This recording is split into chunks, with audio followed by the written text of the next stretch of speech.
Alors, on le connaît sous le pseudo de Professeur X. Il fait partie du Hall of Fame du MMA français et il a présenté le drapeau tricolore avec honneur dans toutes les compétitions.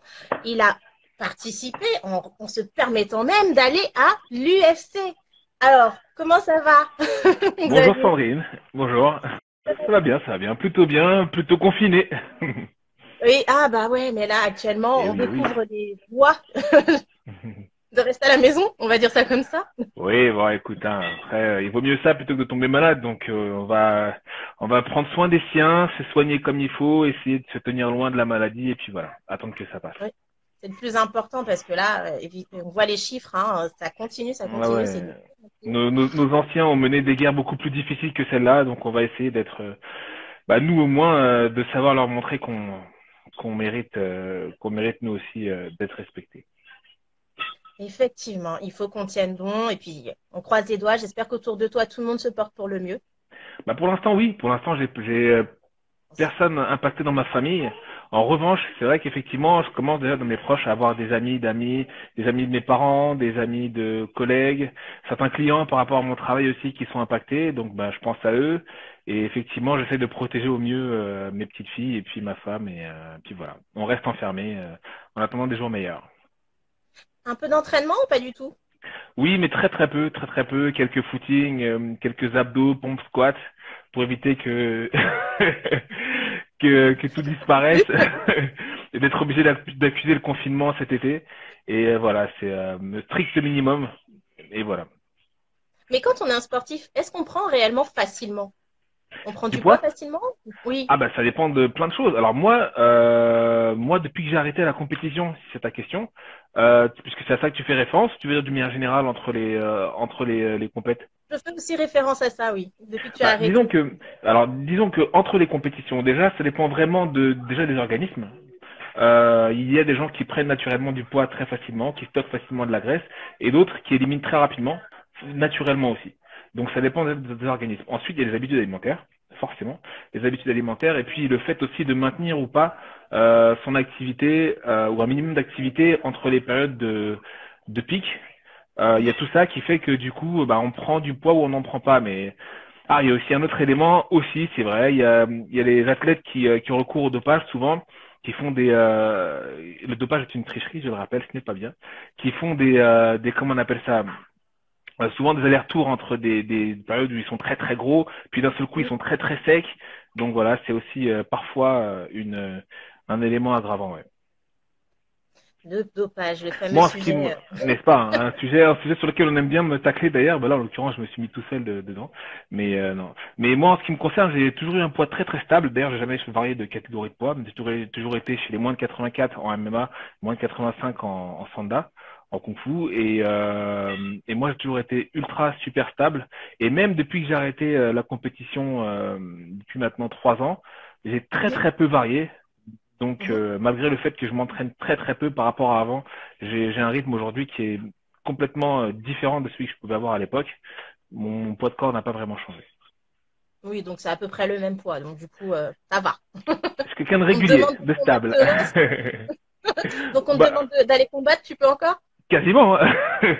Quasiment. Mais oui, parce que là, on va quand même parler du sujet du moment, la légalisation. La Oui, légalisation en France, incroyable. Et tu vois, toi, tu arrêtes les compétitions.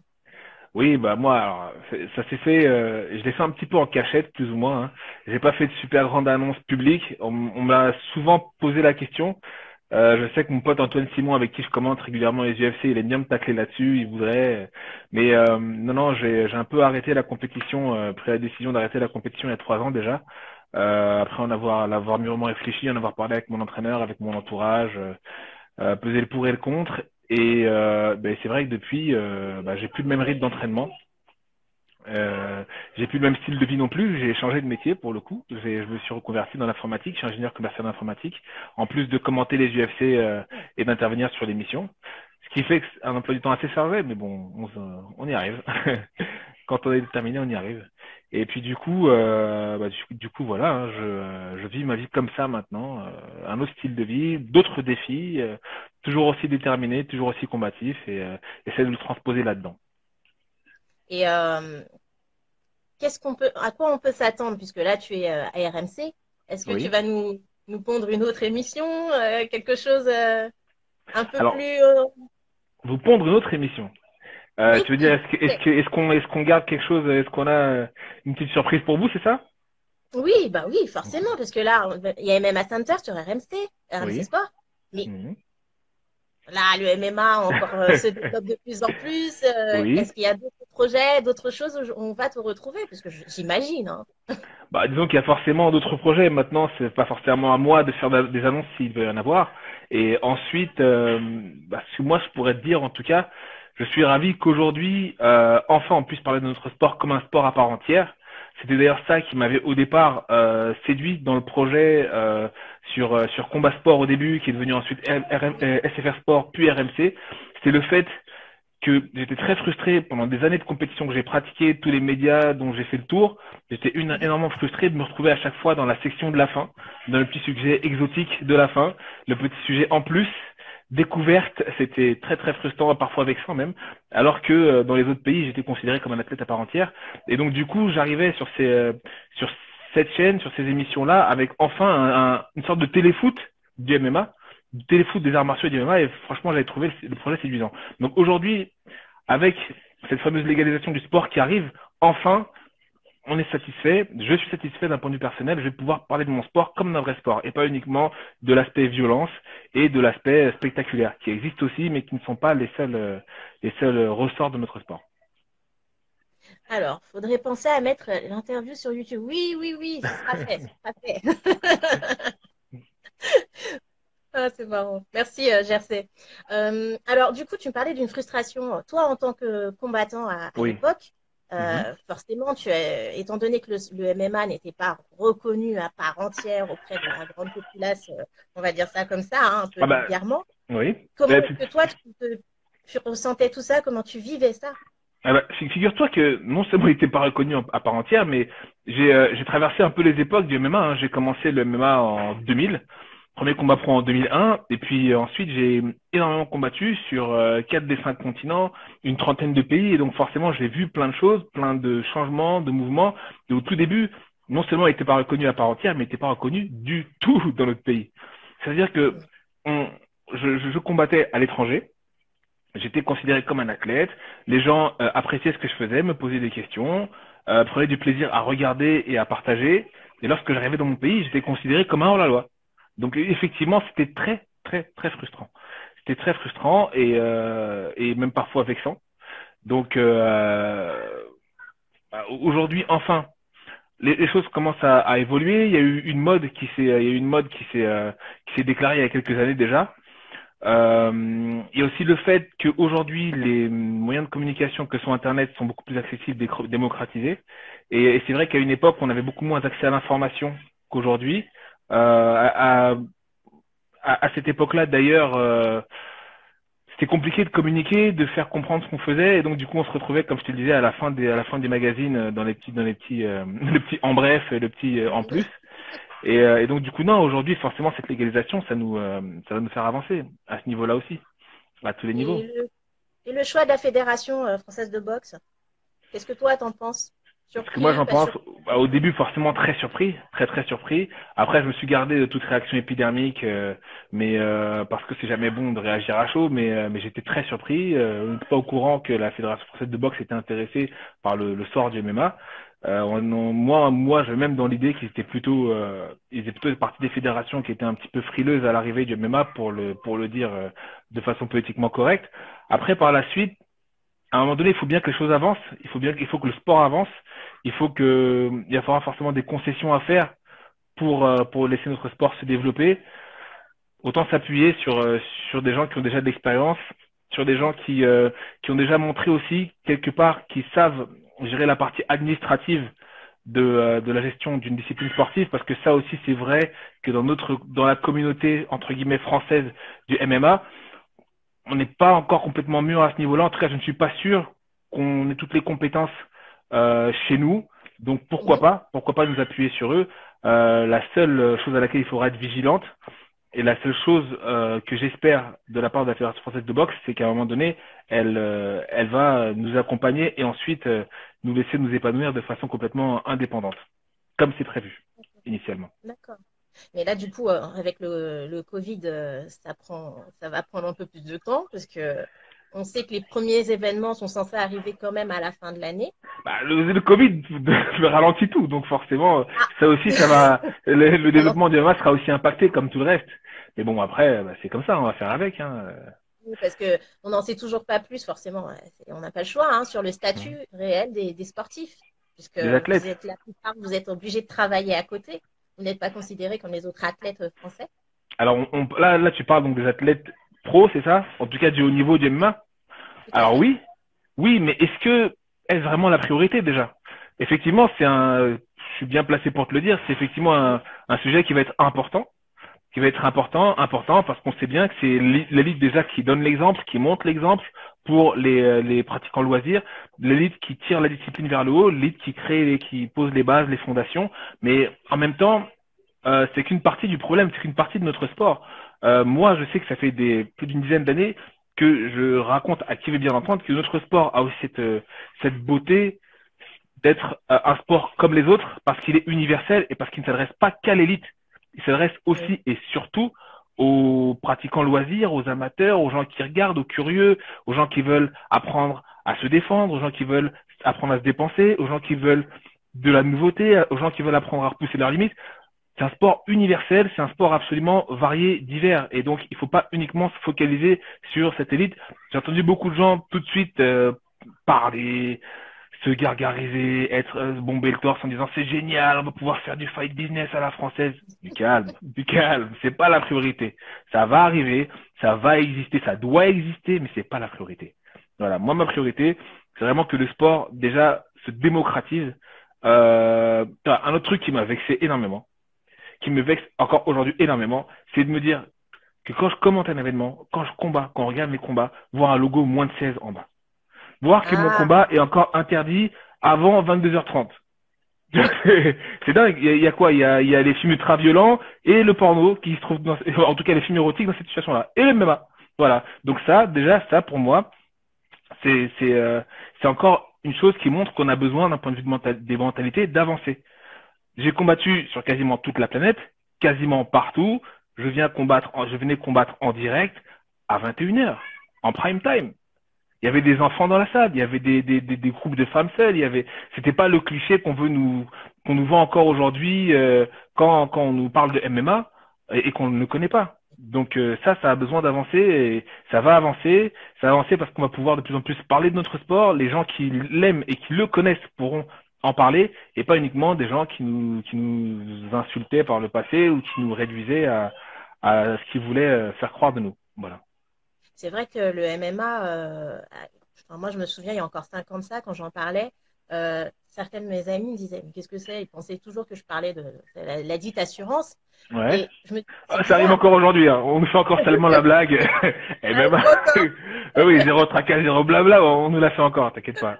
Je me disais, c'est quand même relativement bizarre. Je me disais, mais pourquoi on ne connaît pas? Parce que moi, quand je l'ai découvert, bon, bah, c'est vrai que moi, j'aime les sports de combat, ça m'a pas Ouais. choqué, personnellement.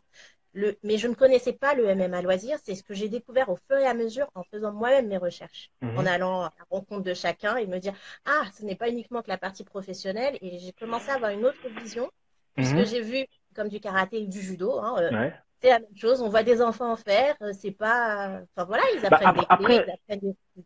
après, c'est pas non plus en vouloir aux gens parce que c'est vrai que le sport s'est construit un peu dans ce sens-là au départ. Au départ, l'idée du MMA au tout départ, c'était de confronter, enfin en tout cas l'idée de l'UFC au tout départ, puisque c'est un peu lui qui a posé les bases en tout cas de façon globale, universelle, mondiale, si on veut, c'était de confronter des sports de combat pour déterminer qui était le meilleur. Et pour ça, donc, il fallait prendre des athlètes déjà accomplis dans d'autres disciplines et souvent les meilleurs ou en tout cas des gens qui se rapprochaient de l'élite. Et donc de ce cheminement-là, beaucoup de gens ensuite, quand ils ont vu ça et quand ils ont vu aussi que bah, c'est un sport qui était quand même très difficile, qui demandait des Oui, compétences très poussées dans plein de domaines différents et une certaine résistance et détermination, beaucoup de gens pensent encore aujourd'hui que le MMA est réservé à une élite. Alors que non, aujourd'hui ce n'est plus le cas. C'était peut-être vrai à une époque, mais aujourd'hui ce n'est plus le cas. On peut s'entraîner, on peut découvrir le MMA, on peut apprendre le MMA, on peut y trouver du plaisir sans forcément d'ailleurs Alors, on fera pas de MMA sans prendre de coups, ça n'existe pas. C'est comme, c'est comme faire de la boxe sans prendre, c'est pas possible. Par contre, on pourra effectivement, sans crainte de se blesser, sans crainte de, enfin, on peut faire du MMA pour trouver d'autres choses que simplement parce qu'on a un goût de la violence ou on a envie d'apprendre à se défendre. Et pourquoi est-ce que la France, elle est toujours en retard? Parce que mine de rien, c'est vrai, on voit des matchs de boxe, ça choque Pourquoi? personne. Pourquoi? Pourquoi? Je suis français, je sais pas quoi te dire. On a énormément de qualités, on a aussi plein de défauts. C'est comme ça. On est toujours en retard. On aime bien attendre que les autres prennent les risques, se cassent un petit peu la figure, ou alors réussissent, nous pavent le chemin avant de, je sais pas, c'est comme ça. C'est dans la mentalité de notre pays, malheureusement. Que veux-tu que je te dise?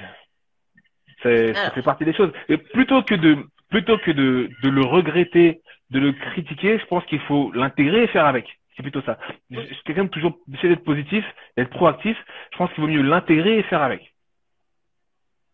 Et à mon avis, avec cette idée-là, euh, je pense qu'on peut se nourrir des expériences, des retours d'expérience de ce qui est déjà arrivé à l'étranger, ailleurs, pour essayer de construire à partir de ça. Par exemple, pour alors, revenir au fait, on parlait du fait de, enfin, on parlait de la légalisation et donc forcément de ce qui a empêché pendant très longtemps cette légalisation. D'autres sports de combat, entre autres, qui voyaient, enfin, d'autres organisations françaises de sports de combat qui voyaient d'un très mauvais œil le développement d'un MMA qui est spectaculaire, qui est nouveau, qui parle à tout le monde, qui va potentiellement siphonner les adhérents et les spectateurs et les droits télé, etc., etc. Moi, de mon côté, en tant qu'athlète de l'intérieur et en tant qu'un curieux, tu dis bonjour ma fille. C'est Mila, ma plus grande. Moi, de mon côté, je voyais surtout en voyageant et en combattant aux USA, en Angleterre, en Russie, au Japon, j'ai surtout vu que c'était une erreur de la part de ces autres sports de craindre le MMA, le développement du MMA comme d'un concurrent qui allait tout manger sur son passage. Alors effectivement, il va attirer toute l'attention sur lui, en tout cas plus que les autres. Mais finalement, ce que j'ai constaté par exemple aux USA, c'est que le MMA a contribué comme une locomotive, à tirer ensuite avec lui les sports qui n'étaient pas forcément très connus, pas forcément très développés. Je pense au jiu-jitsu brésilien, je pense à la boxe française, au Muay Thai, au kickboxing. C'est des sports comme ça que les Américains pratiquaient pas tellement. Ils ont vu arriver le MMA, ils ont vu arriver les champions de MMA qui faisaient aussi ces sports-là, qui faisaient du judo. Ils se sont dit, ah bah ok, bon, on va essayer aussi, ou du moins on va en faire parce que tel champion en fait. Et finalement, les pratiquants qui veulent retourner un petit peu aux sources, qui veulent retourner à un sport un peu plus originel, finissent par se tourner vers ces sports-là. Et donc, le MMA agit plutôt comme une locomotive qui tire les autres wagons vers l'avant. D'ailleurs, il faut pas oublier que, qu'on le veuille ou non en France, les arts martiaux, de toute façon, sont pas des sports mainstream, comme on dit. Sont pas des sports, sont pas des sports grand public, sont pas des sports qui rassemblent énormément de monde. On a tous nos cercles de passionnés, mais pour l'instant, on est très très loin, sans parler du foot, on est très très loin d'autres sports qui attirent plus de monde, que sont, je sais pas, le basket, l'athlétisme.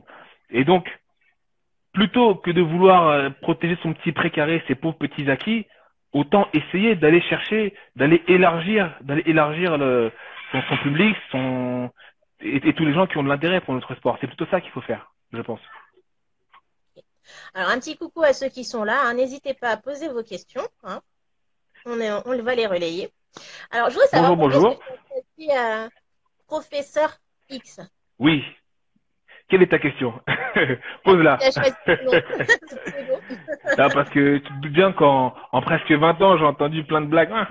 Tu faisais du porno avant, gna, gna, gna, des blagues comme ça. Je vais te dire d'où vient Professeur X. Cyril Diabaté, mon entraîneur et grand frère spirituel, Oui, qu'on a un reçu jour, aussi. un jour, il était fan des X-Men, et un jour, il m'a appelé comme ça, Professeur Xavier. Parce que je m'appelle Xavier, comme Charles Xavier, le chef des X-Men, et il trouvait qu'effectivement, selon lui en tout cas, j'avais un impact psychologique sur mes adversaires avant le combat.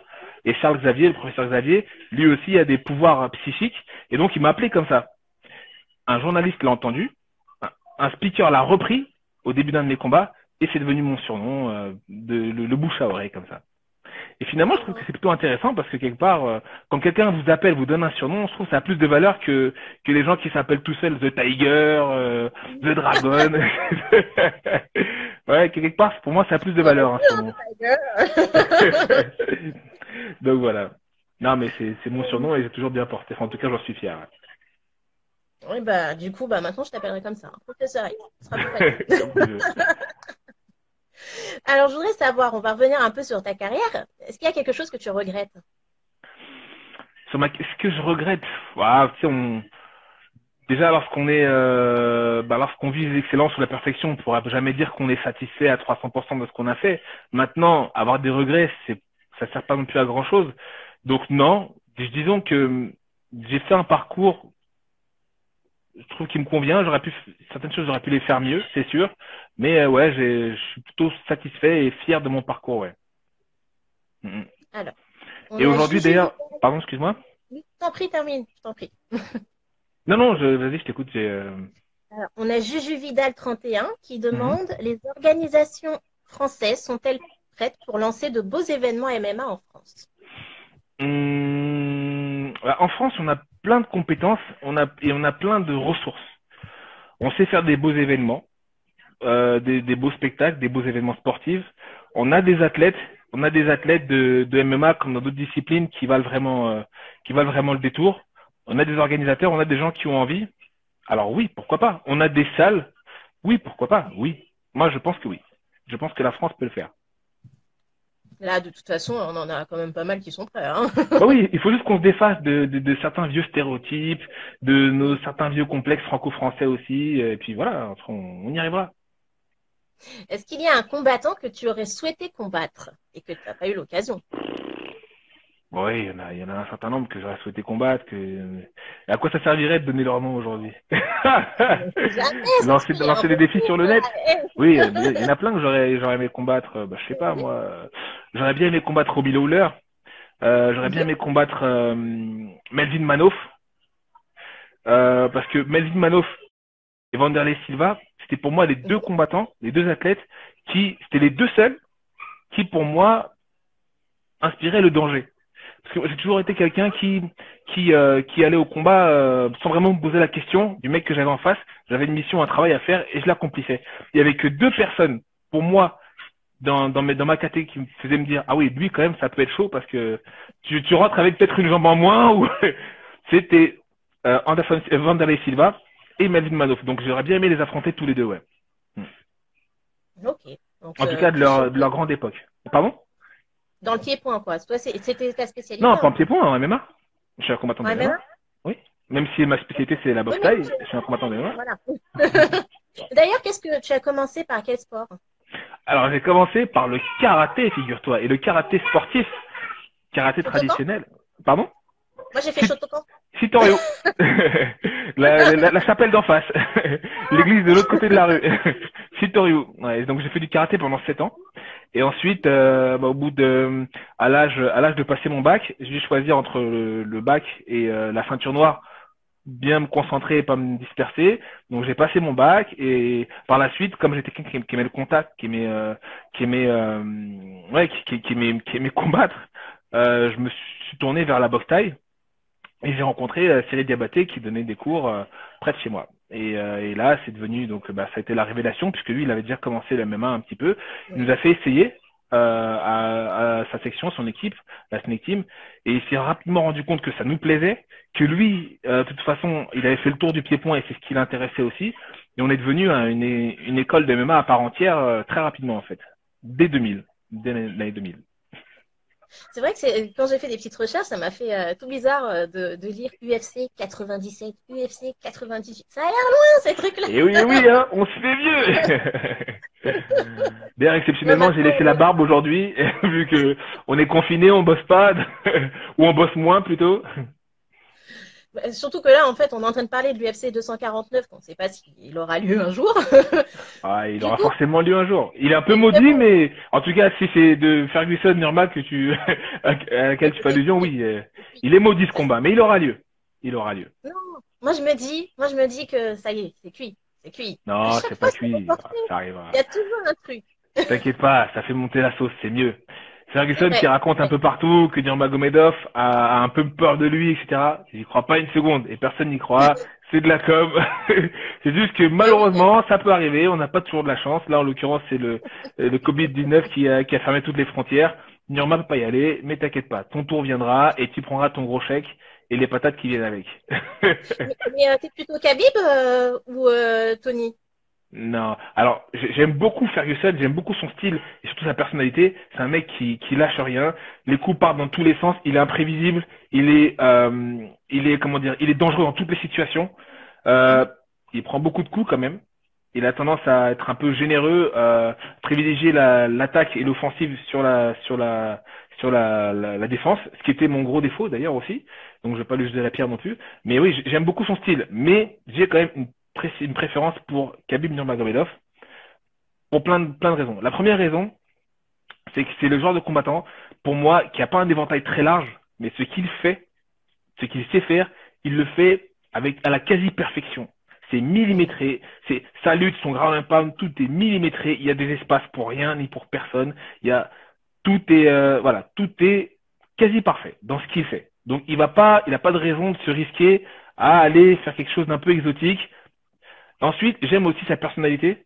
J'ai beaucoup combattu en Russie. J'ai beaucoup de contacts avec la Russie, des gens qui m'aiment bien, des gens et je trouve il est très dans cet esprit martial russe, très humble, très calme, il fait jamais de bruit, il fait jamais de vagues. La seule vague qu'on a pu le voir faire, c'était face à face à Conor. Et donc du coup, maintenant que les gens ont compris que lui aussi pouvait sortir de ses gonds, il essaye un petit peu de le titiller. Mais non, mais c'est quelqu'un je trouve je suis vraiment très calibre en fait, effectivement. Pour toi, c'est un athlète complet. C'est un athlète complet. Non, mais pour moi, c'est un grand champion en tout cas. C'est un grand champion. Non, on pourrait dire effectivement, on l'a jamais vu faire un coup de pied retourné sauter. Oui, on est d'accord, oui. Il fera jamais de Jujigatame à la volée. Oui, effectivement. Bon, maintenant, au-delà de ça, il est très fort, il est très très bon à ce qu'il fait. Et je pense que lui, on entend dire qu'il ferait 1 à 2 combats encore avant de raccrocher, peut-être, mais il aura encore eu de beaux jours devant lui, effectivement. Et moi, ce qui m'inquiète aussi, je me dis si ce combat entre Tony Ferguson et Khabib a lieu, Oui. est-ce qu'ils ne nous font pas là monter la sauce un peu comme Adesanya Romero et après on était Ah, on dégoûtés. était déçus, hein. On était déçus, hein. On était déçus. Je crois que tu l'as bien entendu à l'antenne avec Antoine, on était vraiment très déçus. Ouais. Ah, je me Du faisais. coup, toi, en tant que combattant, Oui. Adesanya a-t-il eu raison? Si on se met dans la peau des deux combattants, les deux, dans leur propre intérêt, avaient raison. Personne n'avait intérêt à sortir de sa zone de confort pour venir se mettre en danger sur le terrain de l'autre.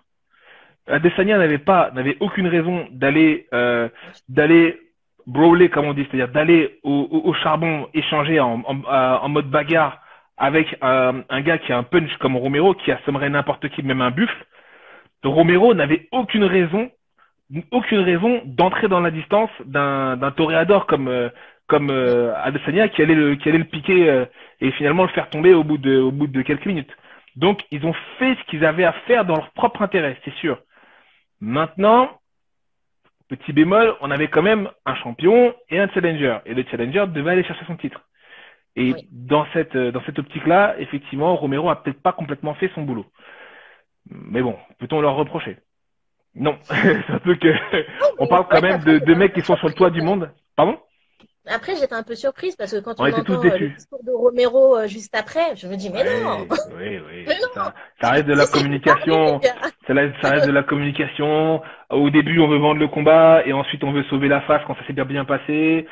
Ou alors on veut continuer à faire vivre un peu le truc, vive la flamme quand on a bien performé. C'est de la com, c'est de la com. Mais voilà, il faut de la Ouais, communication. ça fait partie Mais du game, de ouais. toute façon. Par contre, avec Antoine Simon, lui, là-dessus, il a souvent des analyses très très justes avant combat. Il me dit, écoute, Xavier, tu sais comment ça se passe à chaque fois sur ces combats-là, qui sont très attendus, où les mecs, ils vont nous faire un truc dont on va parler pendant 10 ans parce que ce sera fantastique, ou alors, personne ne va prendre de risques, chacun va rester dans son petit jardin et attendre que le combat se passe, attendre le gong.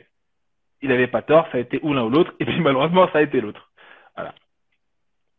Alors, Et en même temps, je me pose la question, est-ce que si on n'avait pas eu le combat de Weili Zhang et de Johanna juste avant, on Oui. n'aurait pas plus apprécié. Bah forcément ça a créé un petit comment dire ça a été l'apéro qui l'apéro finalement à la fin t'as plus faim et puis on arrive le repas et non mais bah écoute en tout cas heureusement qu'il était là ce combat parce que du coup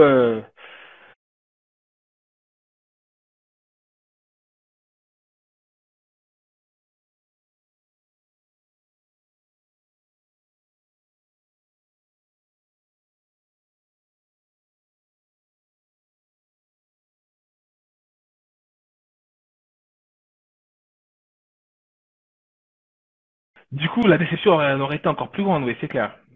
Ah ouais, parce qu'on va pas se coucher à pas d'heure pour rien, hein, Non, en c'est clair. général. Non, mais en même temps, quelque part, j'ai envie de te dire, c'est aussi quelque part, c'est aussi ça nous rassure sur le fait qu'on n'a pas forcément besoin d'avoir d'immenses combattants pour faire des beaux combats. Parfois, on s'assoit comme ça, on regarde, et puis on tombe sur des combats fantastiques entre deux newcomers, comme on dit, deux mecs qui débarquent, mais qui ont les dents tellement longues, qui ont envie de prouver qu'ils méritent leur place, qui ont envie de gagner leur bonus d'après combat, qui te font un combat fantastique.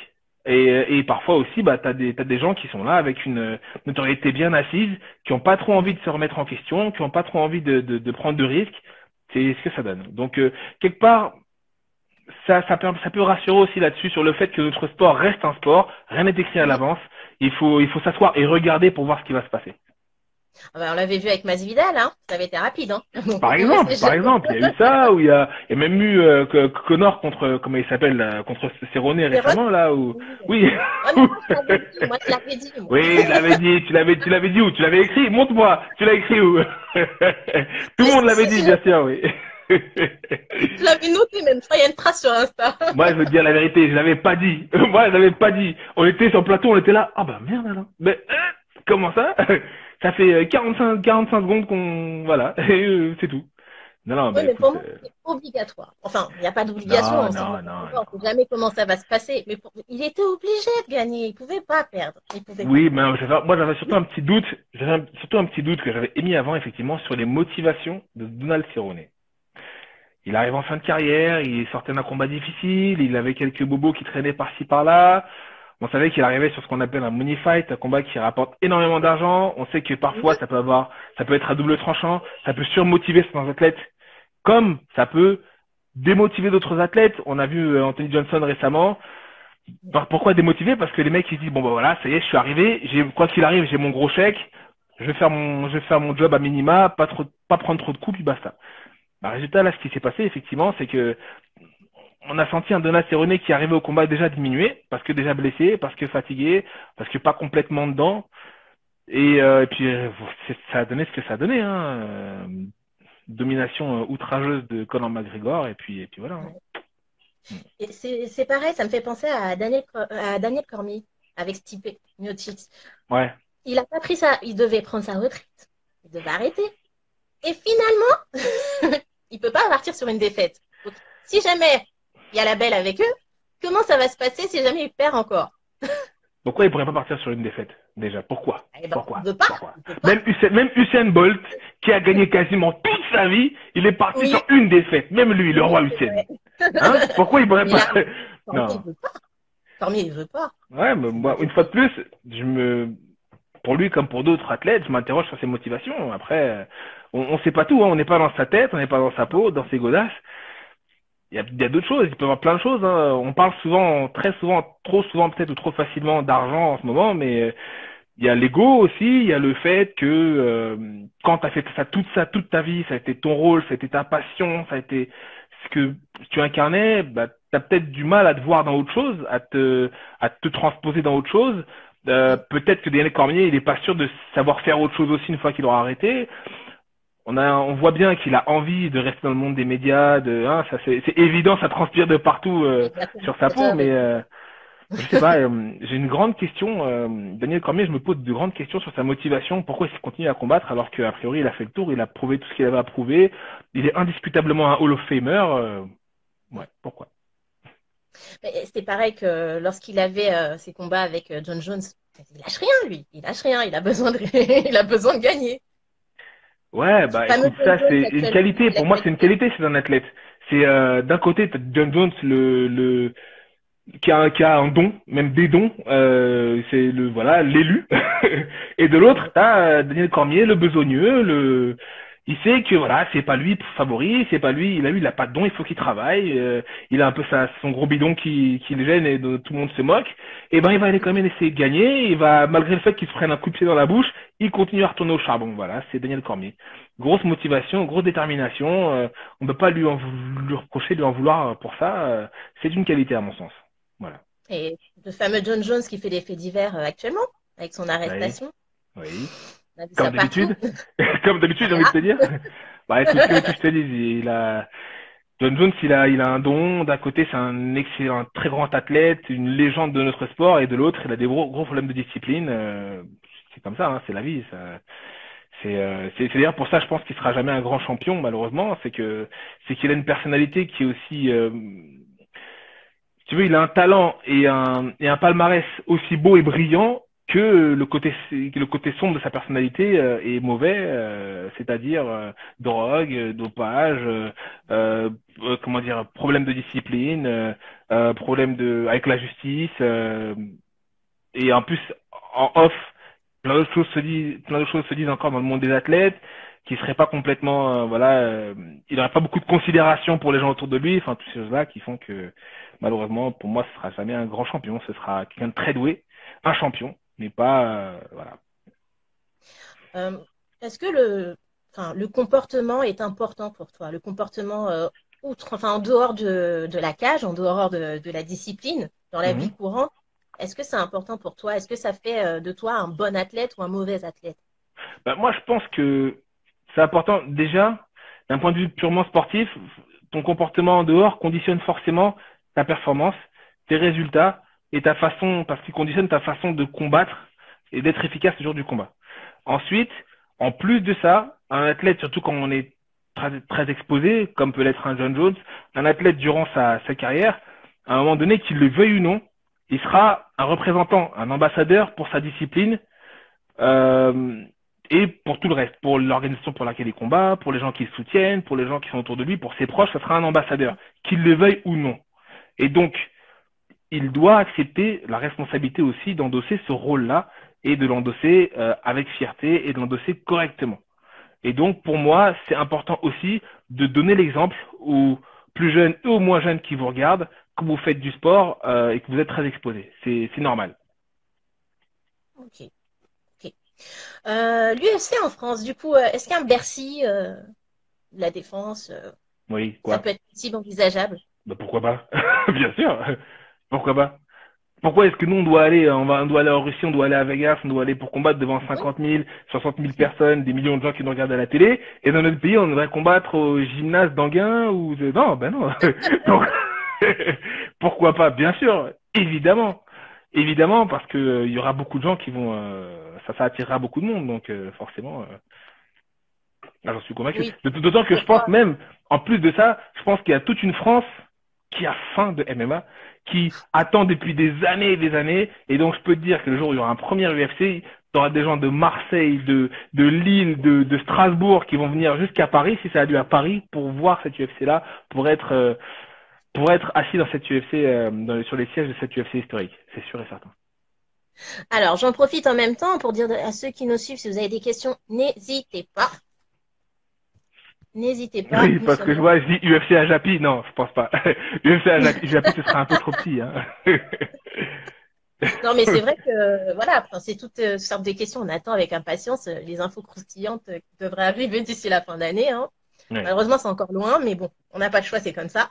Euh, je voudrais savoir aussi, tu es arrivé à RMC par quel biais? Comment est-ce que tu es arrivé à RMC Sport? Alors, bah, comme Comment je te s'est disais, faite ta déjà, reconversion? j'étais séduit par le projet, mais surtout, ce qui m'a fait arriver à RMC Sport, c'est toujours Antoine. Antoine Simon, alors, j'avais été interviewé à l'époque. Dans quel ordre c'est passé? Oui, Antoine, en fait, Antoine avait besoin d'un consultant technique.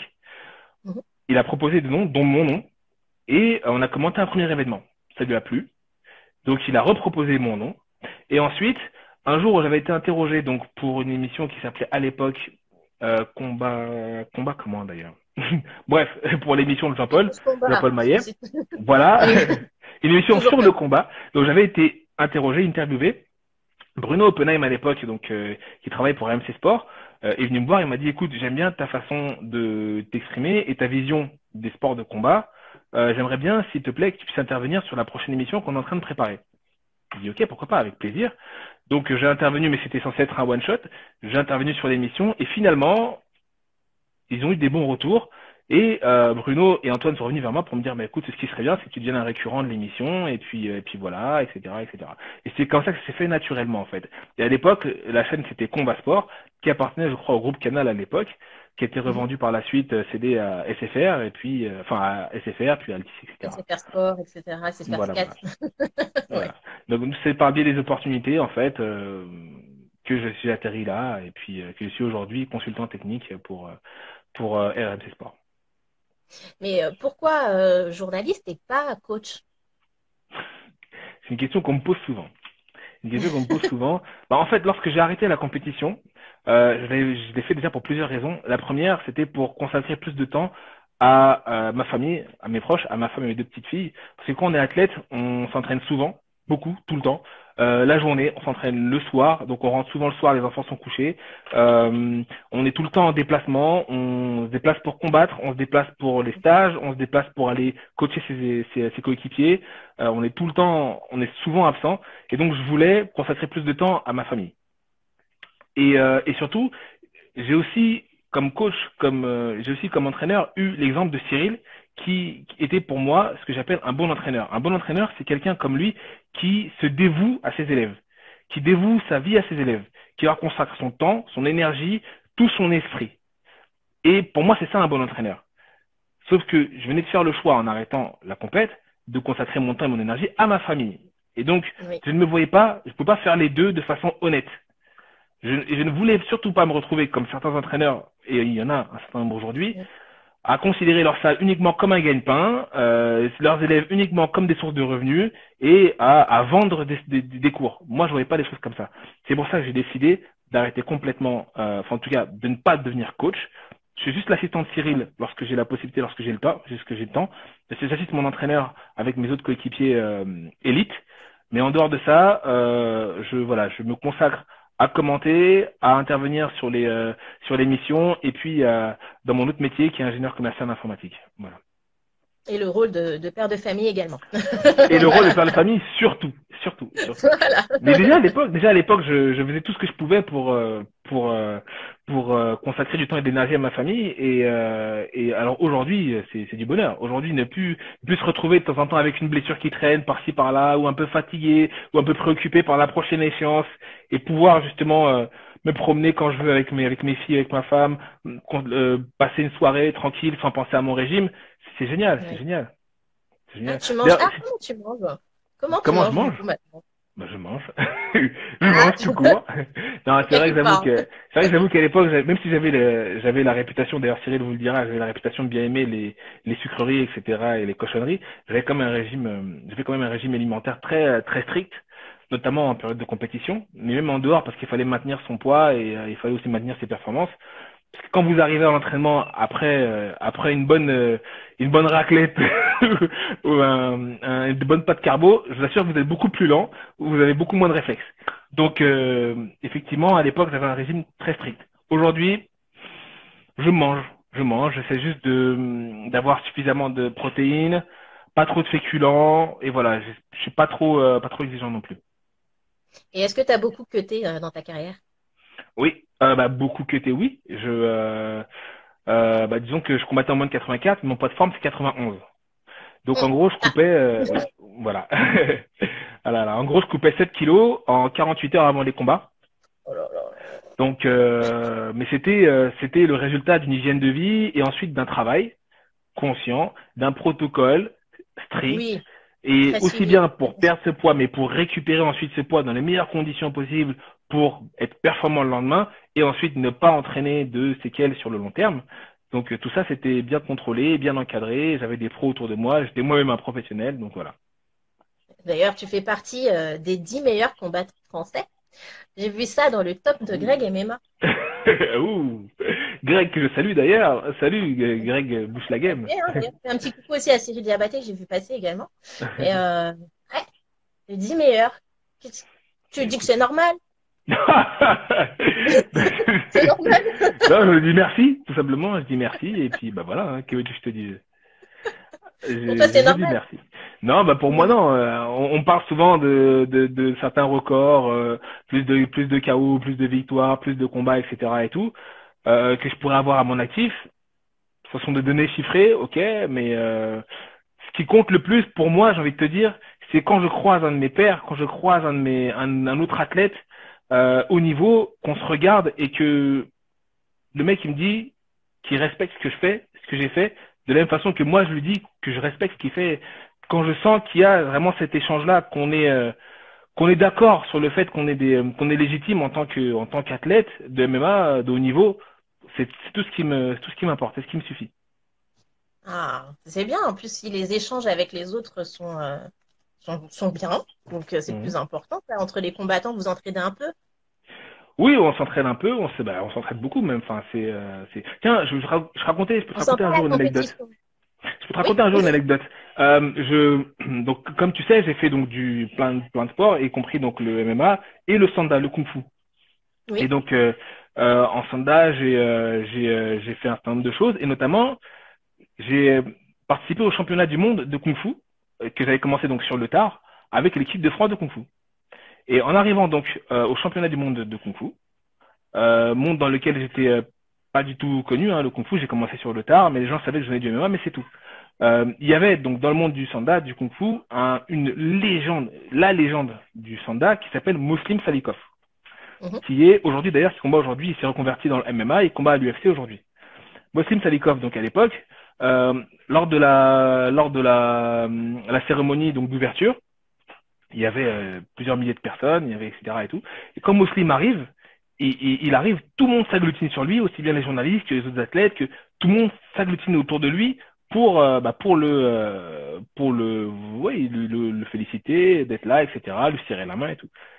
Et donc Muslim, qui tourne la tête, il me voit, je pense qu'il savait déjà que j'étais là, parce qu'en Russie, il y a un stand d'athlètes qui me connaissent, il tourne la tête, il me voit, il a fendu la foule pour venir me voir et pour me dire bonjour, pour me saluer, pour me dire qu'il aime beaucoup ce que je fais.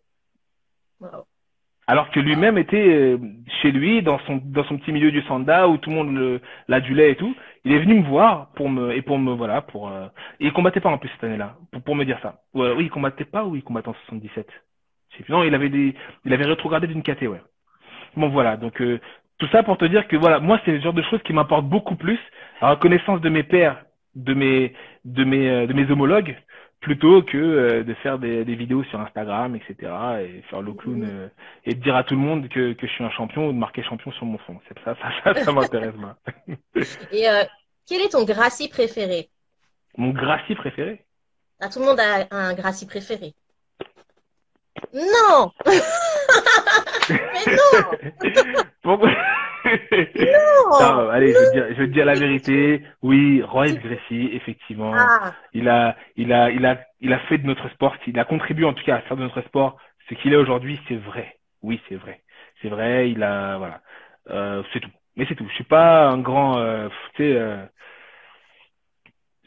il y a beaucoup de gens qui ont tendance à comment dire idolâtrer d'autres personnes, des êtres humains. Moi, c'est pas vraiment mon truc. Moi, j'ai plus tendance à admirer chez quelqu'un un talent, une compétence, une capacité, plutôt que d'aduler une personne.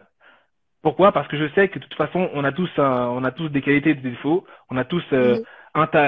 des talents et puis des tares, entre guillemets. Et on a tous quelque part quelque chose d'admirable et de formidable et un côté sombre. Et donc pour ça, je me suis toujours dit que je n'allais jamais adorer une personne dans son entièreté, mais faire en sorte d'apprécier une compétence, une qualité chez quelqu'un. Et chez Roy Gracie, effectivement, j'apprécie chez lui le fait qu'il ait réussi à rendre notre sport aussi populaire, aussi visible à une époque où il n'existait quasiment pas en fait. Mais Voilà. t'as bien quand même, t'as été inspiré. Il y en a certains qui t'ont inspiré, tes combattants. T'as eu des combattants Oui, préférés. Quand t'as découvert le oui, MMA, oui, il y a des combattants qui m'ont inspiré, mais une fois de plus, c'est pas j'ai regardé, j'ai pris chez eux ce qui me plaisait. Je me suis pas. C'est comme dans plein de choses. C'est comme dans la musique. C'est comme dans. Il y a plein Oui, d'artistes musicaux que j'adore. J'adore. Je sais que j'adore leur musique.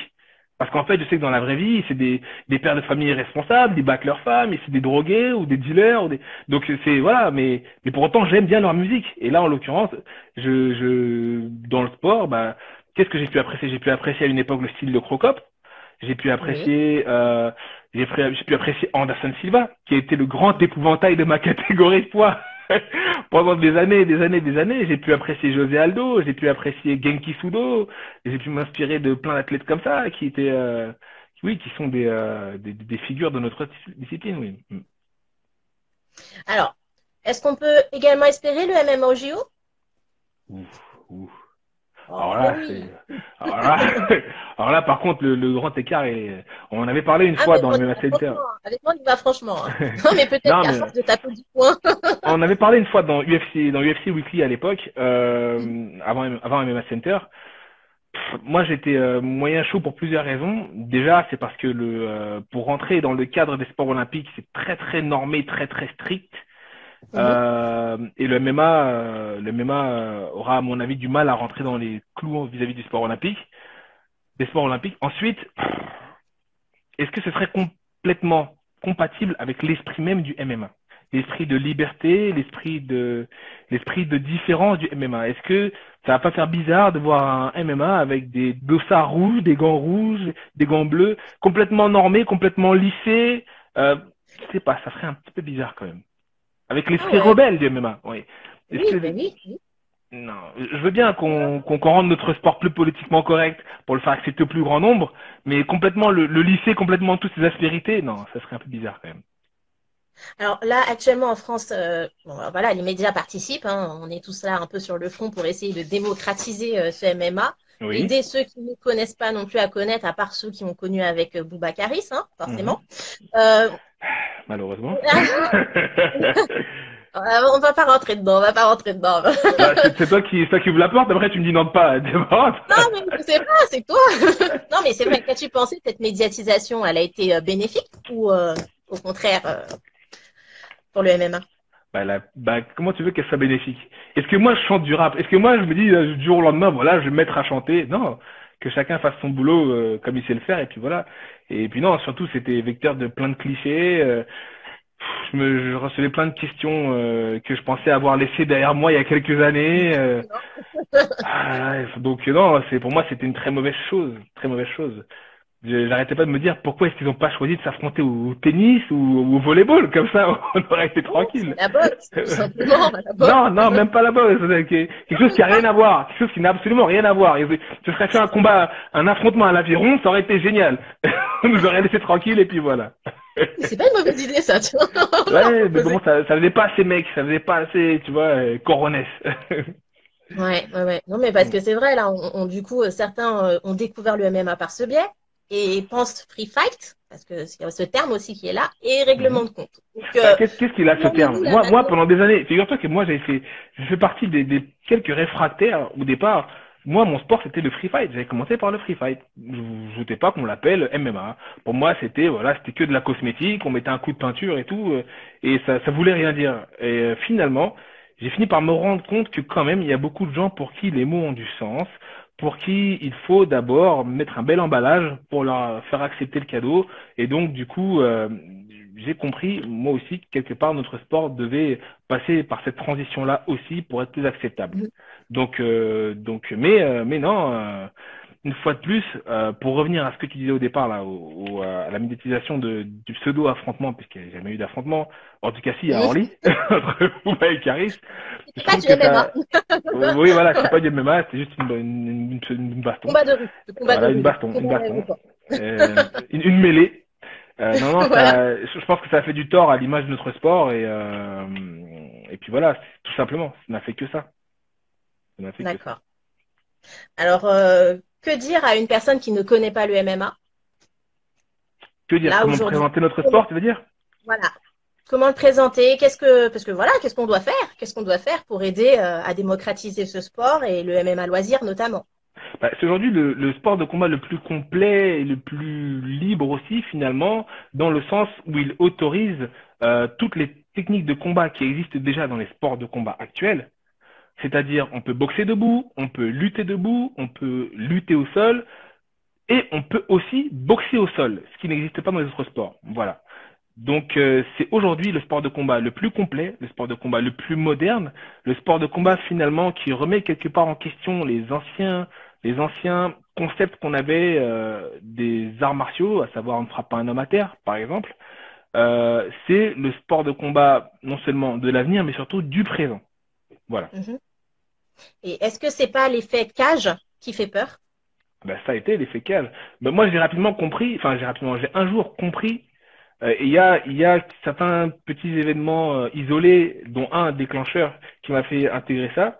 Euh, pour aller encore dans l'anecdote, un jour, je montrais à une personne de la Fédération française de karaté, donc qui avait l'habitude de voir des athlètes de sport de combat, de booker leur voyage pour qu'ils partent en compétition et tout. Elle savait ce que c'était les sports de combat. Et elle me demande un jour, ah ouais, mais attends, fais voir un de tes combats. Je dis non, mais écoute, à mon avis, tu devrais pas. Et je la vois, elle tape mon nom sur Google. Et donc, elle regarde mon combat. Et pendant qu'elle, elle regarde mon combat, moi, je la regarde. Et je la voyais, elle, qui avait l'habitude de voir des athlètes de karaté et de kung-fu combattre. Il y avait quelque chose qui la gênait. Elle avait du mal à regarder. Elle avait quasiment mal pour moi dans l'écran et mon adversaire. Et en fait, ce que j'ai compris qui gênait beaucoup de gens, même des gens qui étaient habitués au sport de combat tels qu'ils les connaissent aujourd'hui, c'est en fait l'association entre effectivement la cage, le sang, parce qu'il peut y avoir du sang dans les sports de combat, comme en rugby, comme dans d'autres sports, la cage, le sang et le fait qu'on puisse frapper un adversaire au sol. Et l'association de ces trois éléments-là faisait que créer des réticences chez beaucoup de personnes. Donc il fallait expliquer. Il fallait montrer, démontrer qu'effectivement, un homme à terre, un combattant à terre n'est pas forcément hors combat. Il peut encore combattre avec des chances de gagner. Voilà. C'est l'association de ces trois éléments-là qui, à mon avis, ont créé toutes ces réticences. Ok. Mais je suis pas complètement naïf, hein. Excuse-moi, je suis pas complètement naïf. Je pense pas que tout le monde finira par accepter un jour le MMA. Évidemment, il y a bien des gens à qui ce sport ne conviendra définitivement pas, quoi qu'il arrive, mais je pense qu'on peut grandement élargir notre audience, qu'on peut grandement élargir notre public, qu'on peut convaincre beaucoup, beaucoup plus de gens que aujourd'hui les simples passionnés, les simples gens qui aiment les arts martiaux aujourd'hui. Vraiment. On a un sport une fois de plus, on a la chance d'avoir un sport qui est universel, qui est divers. Il peut toucher des gens aussi divers que ça aussi. Et est-ce que d'organiser des combats un peu comme Mayweather, McGregor sont des choses qui permettent d'élargir aussi? Puisque certains ne connaissaient pas Conor et l'ont connu suite à ce combat. Oui, j'ai envie de te dire oui, ça peut élargir, mais à quel prix? Non, mais ça peut Comme je élargir dis, après. ça se fait depuis longtemps, on l'a vu avec Inoki et tout, donc Ouais, mais dans une autre mesure, de notre manière. Non, quand je dis à quel prix, je veux dire par là que malheureusement, il y a certains clichés dont on a du mal à se défaire, qu'on remet encore sur le tapis en organisant des combats comme ça. Mais oui, ça donne un peu de lumière, un peu de visibilité au MMA, visibilité en plus au MMA en France. Mais d'un autre côté, c'est vu que dans des combats comme ça, il apparaît évidemment que l'enjeu sportif est loin derrière l'enjeu économique. Ça grandit pas notre sport, ni même la boxe anglaise d'ailleurs.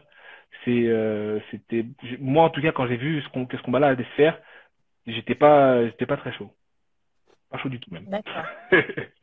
D'accord. Donc toi, c'est pas ton truc, quoi. Du coup, même quand Khabib réclame, non.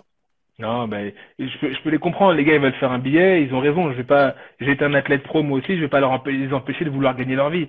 Mais bon, c'est que dans leur intérêt à eux, pas dans celui des spectateurs, encore moins dans celui des autres athlètes et de la discipline. Voilà. D'accord. D'accord. Ok. Également, tu te vois comment dans 20 ans? On va loin. Dans 20 ans? Dans 20 ans, on va loin, on va loin. Dans 20 ans. Bah, écoute, aujourd'hui, j'ai 37 ans. Dans 20 ans, j'en aurai 57. Enfin, dans 20 ans, ça veut dire que ma fille, elle aura 27 ans et que sa sœur, elle aura 24 ans et elles seront peut-être mariées. Ah, des saligots! Qui viendront discuter mon... Pour elle. Quoi? Ça va être difficile pour elle. Papa est combattant. Dans 57 ans. Tu veux dire bonjour? Et toute ma famille autour qui se rapproche parce qu'ils ont entendu qu'on parlait d'elle.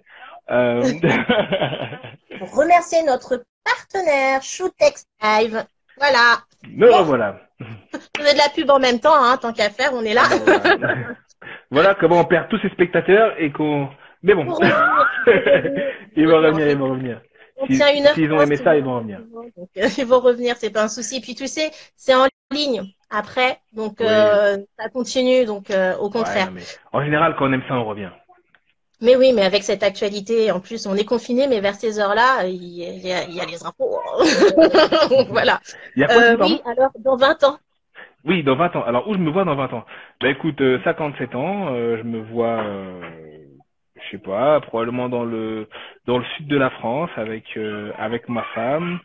Mes filles seront peut-être déjà dans leur petite famille à elles, avec leurs conjoints. Quoi d'autre? Qu'est-ce que je ferais? Bah je sais pas. Je continuerai à m'entraîner un petit peu. Je commencerai à avoir un petit peu mal partout, à trouver des excuses pour pas aller courir. Quoi d'autre? Tu as des séquelles? Tu as des Moi? séquelles de tes combats? Oui. Peu. C'est aussi pour ça Ah, que alors que j'aurais peut-être pu continuer quelques années, c'est aussi pour ça que j'ai préféré arrêter suffisamment tôt plutôt que trop tard pour éviter justement d'avoir trop de blessures. J'ai quelques petites cicatrices, mais j'ai jamais de grosses fractures. J'ai eu le nez qui a été cassé 5 fois, mais j'ai jamais eu de ah grosses ouais. fractures ou de choses qui m'ont c'est la boxe, hein. J'ai jamais eu de grosses fractures ou de choses qui m'ont handicapé aujourd'hui. Et heureusement d'ailleurs, Mm. puisque moi j'ai eu des adversaires par contre qui ont subi. Donc ouais non ça va, pas Parce de qu'ils séquelles. c'était tes adversaires, c'est toi qui. C'est J'étais ça? généreux, j'ai préféré donner plutôt que recevoir. Voilà. Et qui sont les prochains espoirs du MMA français? Il y en a plein, il y en a plein. Déjà, il y a mon petit Manu, Papou Lélé, Manu Oui, Dawa de la Snake Team. Qu'est-ce qu'on a d'autre? Bon, on a plein d'espoirs. On a Saladin Parnasse qui fait de très bonnes choses en ce moment. Non, il y a plein de monde, mais regarde MMA Center plutôt. Tu les verras, les espoirs. je connais, moi je veux savoir ce que toi tu veux me dire. Mais je connais, moi je regarde tout, hein, MMA Center, La Sueur et tout. Moi je suis au taquet, il n'y a pas de souci. Je connais. Qu'est-ce que je voulais te demander? La dernière question. Déjà, Tes impressions la première fois que tu es rentré dans la cage. mes impressions la première fois que je suis rentré dans la cage. Alors, paradoxalement, j'ai toujours été à chacun de mes combats très très focalisé au moment où je rentre sur mon adversaire. En fait, d'ailleurs, souvent, Cyril, il m'a fait m'a mis un petit coup de coude pour que je me réveille un peu, mais en fait, quand je vais combattre, lorsque je suis dans le vestiaire et que ça va être à moi d'y aller, je ne vois plus personne excepté mon adversaire.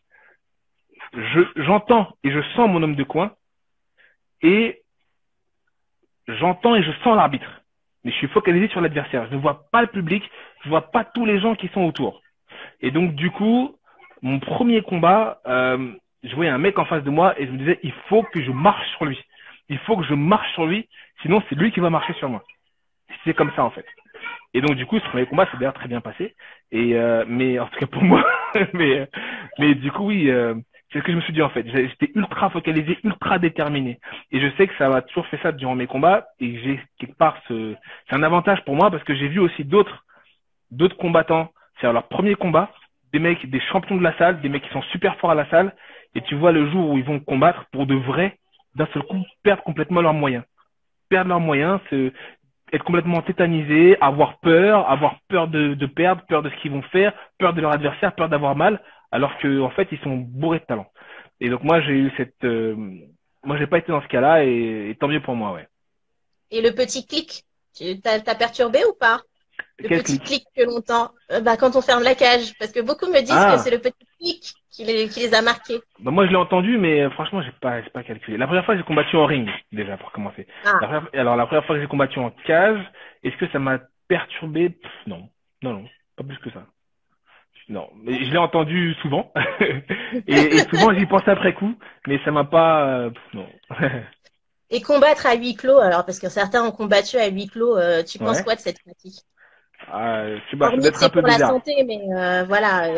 Et comment on Bah, se sent en tant que combattant, oui. on a parlé l'autre jour avec Morgan Charrière dans la Center.